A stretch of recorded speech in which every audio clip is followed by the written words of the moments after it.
Hey everybody, today I'm going to review a little movie on Netflix called Nobody Knows I'm Here.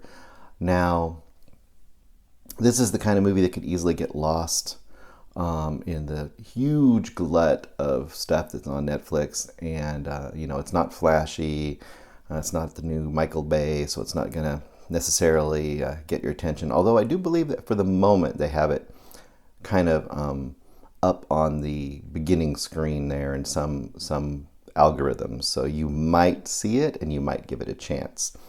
This was recommended to me by William Lindis, who is in the Movie Bears podcast, and he is excellent, especially at recommending great, either underseen or maybe not quite as promoted indie films, and he does a great job of getting me some recommendations that I end up liking. So, what is Nobody Knows I'm Here? It's a 2020 film. It's directed by Gaspar Antillo. Now, I'm not sure if he is from Chile, but the movie takes place in southern Chile. And right out of the gate, I was kind of wondering where it took place. I mean, it's very forested and gray and kind of cold and rainy looking.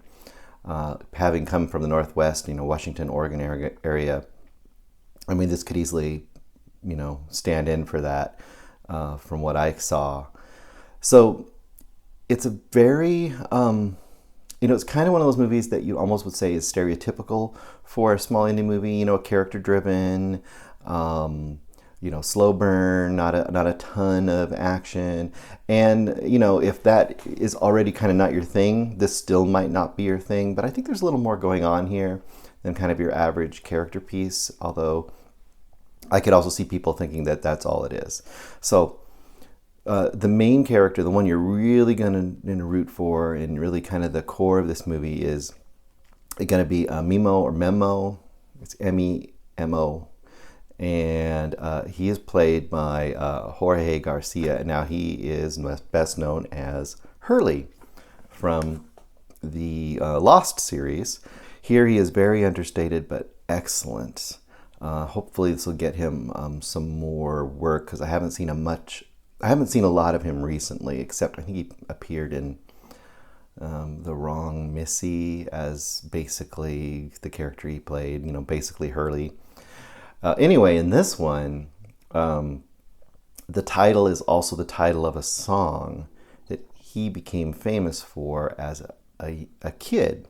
So pretty quickly in this movie, you get a couple flashbacks, and you discover that, Mimo, who's now an adult, had a great singing voice as a kid. Now, obviously, if you've seen Jorge, he's a heavy individual.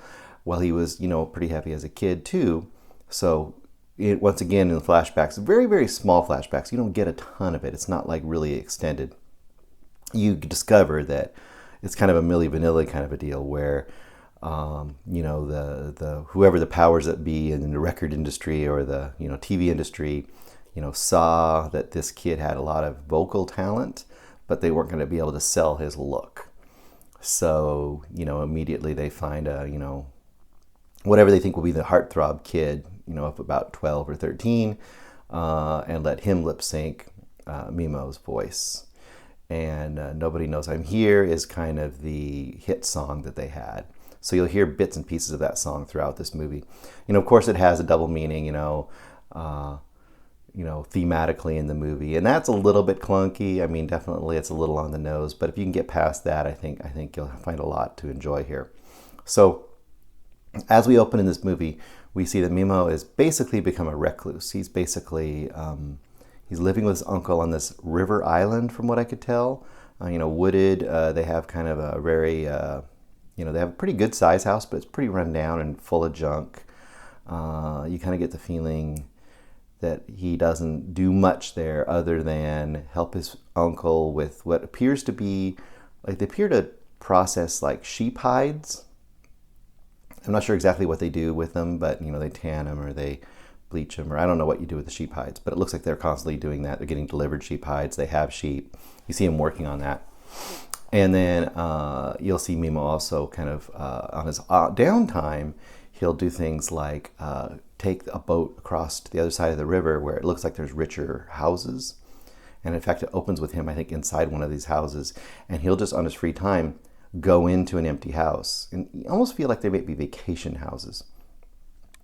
Go into an empty house and just hang out there, and the obvious implications. He's kind of living, the fantasy life of what he could have had. And it's interesting because the whole setup of the movie, from that point of view, is almost like a horror movie. Like you could see him becoming a stalker, or they could see him snapping and, I don't know, trying to take over somebody's life or something. But it doesn't go those directions, which is very good. But there are those kind of tones in the early moments of this movie where you kind of wonder if it's going to go that kind of cliched direction. Now, this is almost a wordless role for Jorge. He definitely has to do a ton with body language and movements through the scenes, and very, very little dialogue on his part, expressions on his face. And he does an excellent job of really, really portraying this tragic figure that's just kind of drawn into himself and just lives this very solitary, lonely life. And as things go on, you get hints of what he imagines himself being, and you get like what they'll use a lot in this movie is they'll use a little glowing light, like he'll walk into a room down a hallway, and then from a distance you see him in the room, and then there's a light glows like kind of bright, not red, almost like a magenta, and you feel like that's kind of the indication of him going into kind of his fantasy world where he's a performer and he's able to express himself. You also see him on his downtime sewing kind of it's almost like a gown, like a performance outfit for himself that's all glittery and kind of patchwork. He paints his nails at one point. There's a lot of things here where you could say stereotypically, if you were just to really be reductive, it's like, oh, well, he's a closeted gay man, or he's, a transvestite, or however you want to label somebody in a very, like I said, a reductive way. But this movie is not interested in that.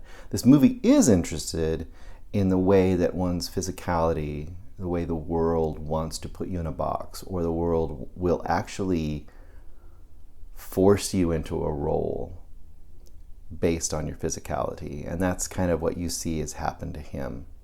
The main other character, other than his uncle, who kind of comes into his life, is there's a woman, Marta, played by Milare Lobos, and she kind of comes and helps deliver, sometimes by boat, some of these these sheep like hides. And there's a little obvious interest between the two of them. She seems to be into indie music. She's she kind of looks a little nerdy herself, so I think there's an attraction of just kind of two weirdos sort of meeting, and she's kind of interested in his character. I'm not going to really go into what happens in the movie. There's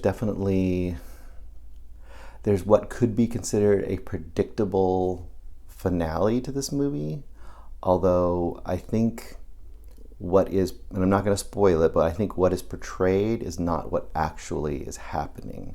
So for me, it makes it more satisfying. Some might see it as, not satisfying. So I guess that's kind of up for debate depending on you see it. I think either way it's worth seeing because his character is compelling enough. His character, I would say, is like I said, tragic, really sad, frustrating at times because you want him to do more than he does. And that's really a testament to the subtlety of the writing and the performance, is that they let him be more like what a person in that situation might actually be like. And one other thing I'll point out, with his character himself being so quiet, there's a lot of the atmosphere around him. So there's very subtle music in here, but there's also, lots and lots of environmental sounds. So you'll get like the breeze and the wind and the trees and the birds and all that. So that really adds a lot kind of to the mood and tone of the piece. So when he does burst out with noise or action of some sort, it really is striking. One thing I'm thinking of is there's a moment where he turns a table over, out of frustration and kind of anger and stuff. And it's much more impactful because of how he's been up to that point. One other scene that kind of struck out to me, and it's a small little scene, but this will kind of give you the mood of the movie and whether or not it's your cup of tea. There's a moment where she's kind of been trying to connect with him, and he's not really giving her much back, but he's also obviously needing that connection with a human being, so he's not fully like leaving her when she tries to kind of reach out and talk to him and connect with him.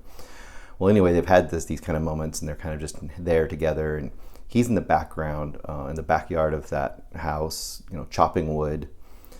She's in the foreground, and she's kind of staring off into the middle distance, or up into the sky, sort of away from him. But you don't see what she's looking at. And then eventually he stops cutting wood, and he walks up next to her, and he looks up, and then you see that she's basically looking at the sky, and a plane is flying overhead, and you see the birds like closer to them underneath, the plane way in the high distance in the sky. And that little moment is kind of the kind of thing you get from this movie. If you will appreciate that, you'll appreciate this. I also appreciate other little touches, like there's a lot of kind of beautiful drone shots looking down at the scene. And at one point I was thinking this kind of self-consciously drone shots that you get in these indie movies to kind of give them a little more flair and gloss. But there's a payoff to those drone shots, which I really, really appreciated and kind of added some complexity to this. So I would say definitely keep an eye out on Gaspar Antillo. As far as I can tell, this is his first full-length feature, and Jorge is amazing, and he deserves a ton more work. And hopefully, his actual body type won't kind of force him into the same sort of boxes that Mimo's character has, and he'll be allowed to be the great actor that he, from all appearances, is. So once again, I would say this is a kind of a little hidden gem out there. Nobody knows I'm here, and kind of it's kind of prophetic that the movie no one knows the movie's there either. So go check it out, people. All right, thanks again, William Lindis, for your recommendation, and go check out the Movie Bears podcast. They are so awesome. They can say stuff a lot better than I can. Bye.